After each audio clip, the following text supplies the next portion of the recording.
कैसन कटलो सुहाग वाली रतिया के छोड़ी हमरा से बतावे सच बतिया के। अरे पहिले राते पियावा के साथे जियावा धक धक करे, पियावा मिलल पतरे राते पलनिया चर चर करे। अरे पहिले राते सैया के साथे जियावा धक धक करे, पियावा मिलल पतरे राते पलनिया चर चर करे।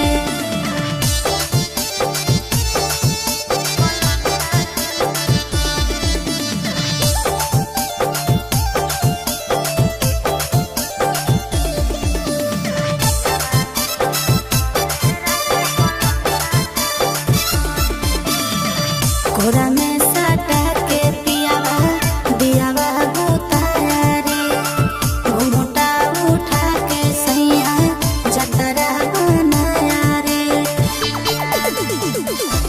मुँह देखाई में छौड़ी कुछ मिला लौके ना, तोर जवानी के पानी में फूल खिला लौके ना।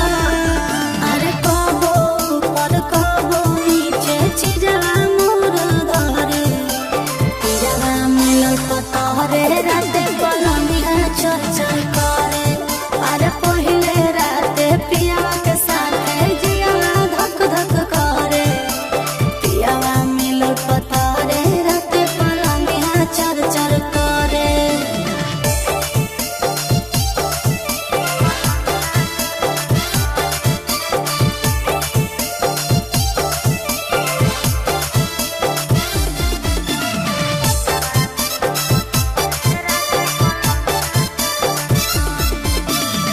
सोनवा के नथिया सैया हमारा ले लाया रे, प्यार से धीरे धीरे अपने से पहनाया रे।